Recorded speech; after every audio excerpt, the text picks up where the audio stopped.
The movie, set against the backdrop of a Black Friday tragedy, delves into the story of a character who seeks retribution by methodically targeting individuals involved in a chaotic incident at the Wright Mart superstore the previous year. The first scene opens in the home of Thomas, the proprietor of Wright Mart. He's celebrating Thanksgiving with his family, including the sheriff, who joins them for the festive dinner.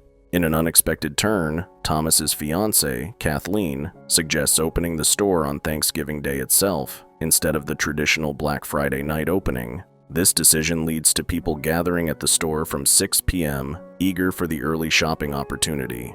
Simultaneously, a crowd is seen forming outside Wright Mart, anticipating the Black Friday sales. Tensions run high as people jostle for position, leading to heated exchanges and physical skirmishes, all wanting to be the first inside the store. The scene shifts to Jessica and her boyfriend Bobby, who are at home discussing Kathleen. Jessica expresses her discomfort with her father's new fiancée, feeling that Kathleen could never replace her late mother.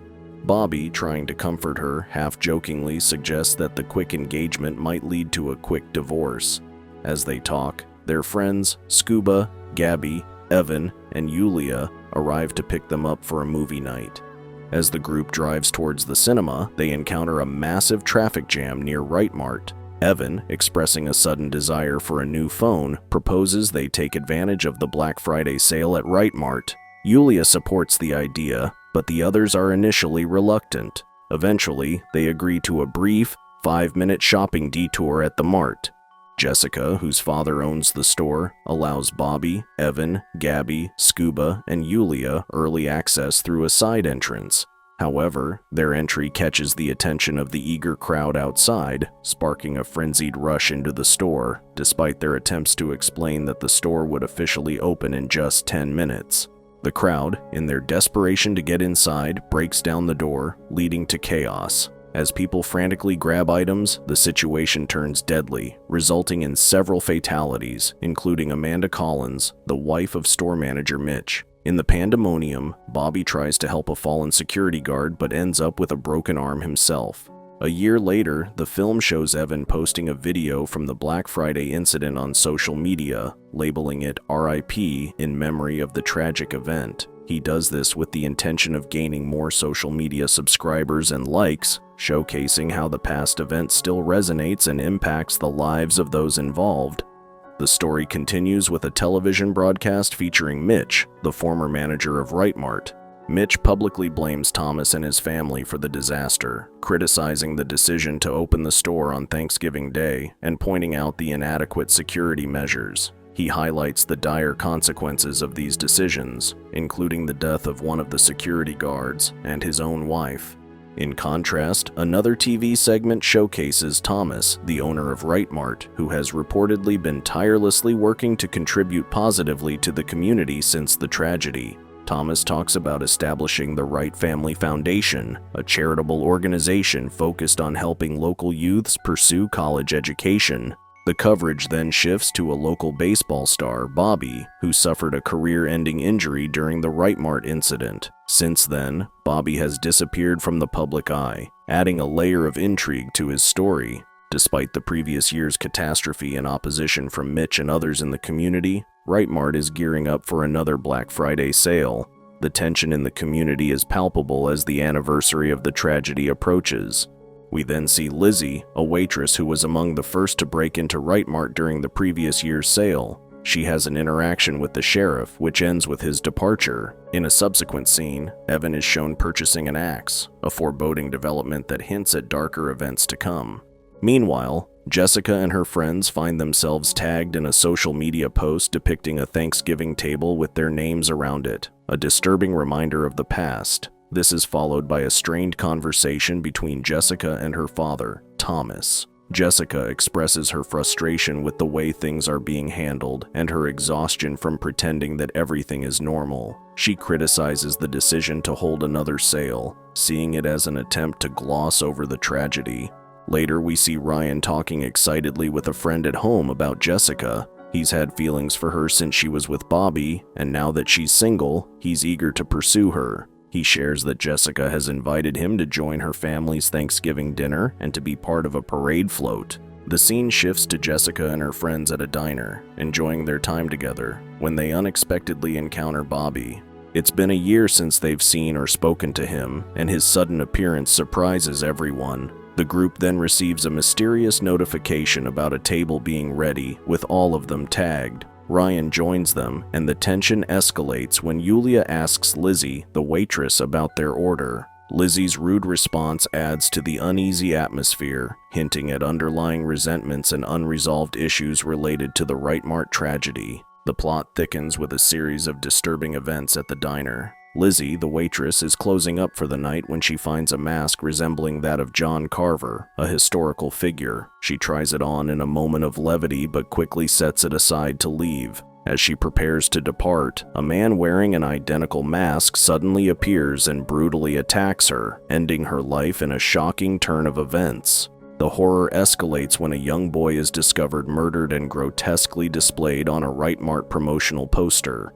The killer, taking a morbid step further, captures photographs of his victims and sends them to Jessica and her friends. They receive a chilling message indicating their assigned table, only to find their names ominously marked on the seats, plunging them into deep shock and fear.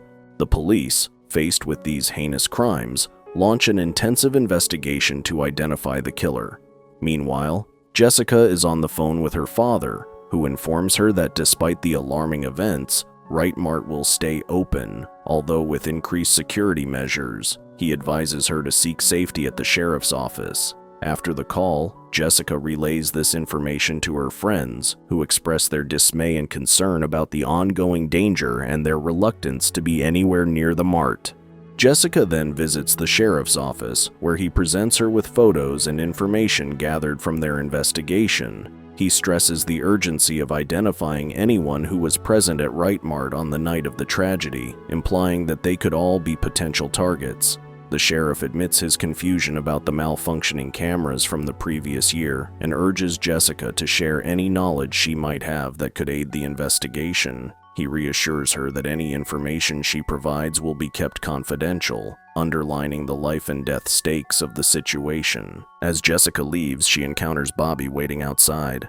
He asks to walk with her, leading to a candid conversation about his sudden disappearance from her life.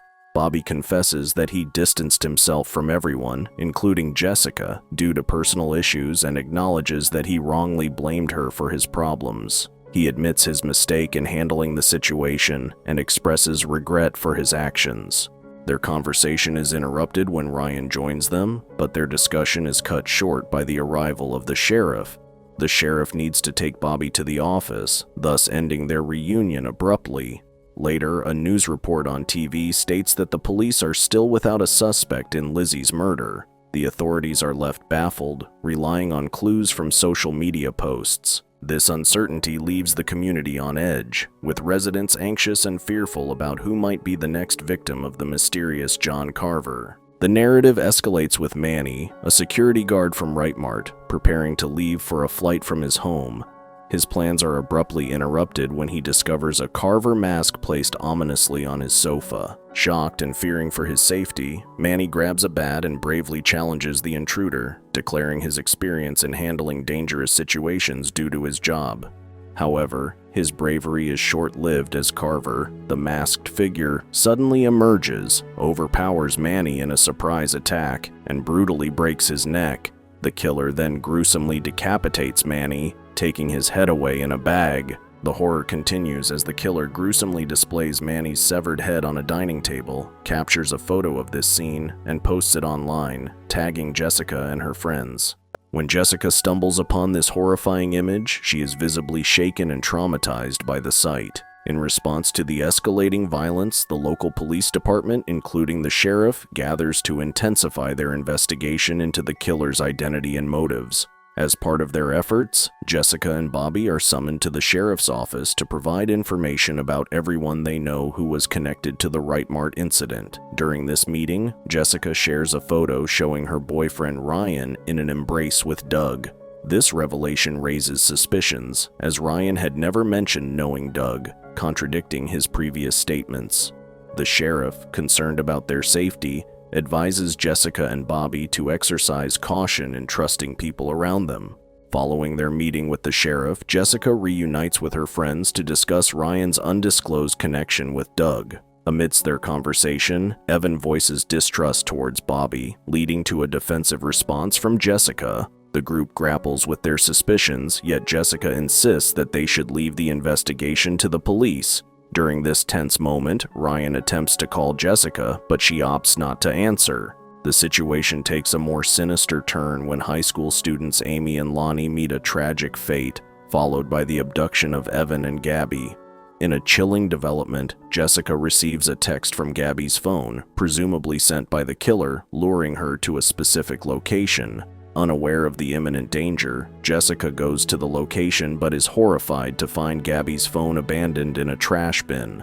Through the phone's screen, she catches a glimpse of the killer advancing towards her. Reacting quickly, Jessica manages to flee, narrowly avoiding a potentially fatal confrontation.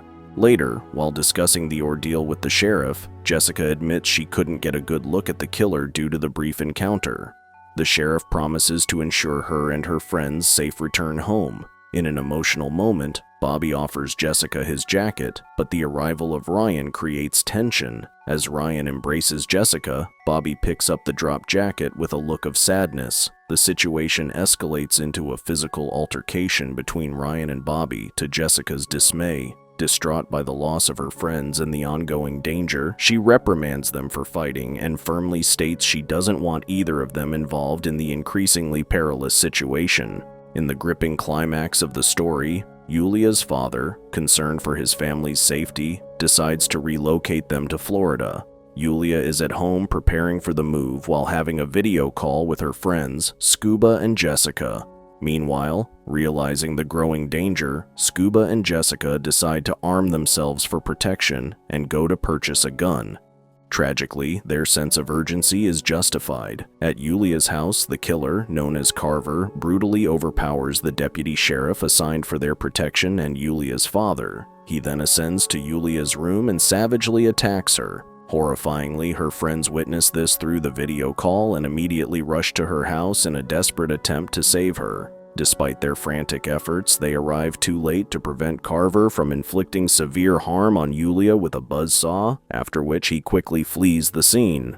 In a strategy to capture Carver, the police orchestrate a plan involving the Wright family and Scuba participating in a Thanksgiving parade disguised as pilgrims. However, Carver cunningly sees through their scheme and disrupts the parade by beheading a turkey mascot and setting off smoke bombs, creating widespread panic and confusion. Using this chaos to his advantage, Carver kidnaps the Wrights and Scuba. The story takes a macabre turn when Carver commits a heinous act by cooking Jessica's stepmom Kathleen alive in an oven, presenting her as a grotesque turkey at a dinner table surrounded by his hostages and the corpses of his victims. He then proceeds to live-stream a brutal attack on Evan. In a daring move, Jessica manages to break free and lures Carver away from the others. She flees through the woods and reaches a parade warehouse, where she finds Nulon unconscious.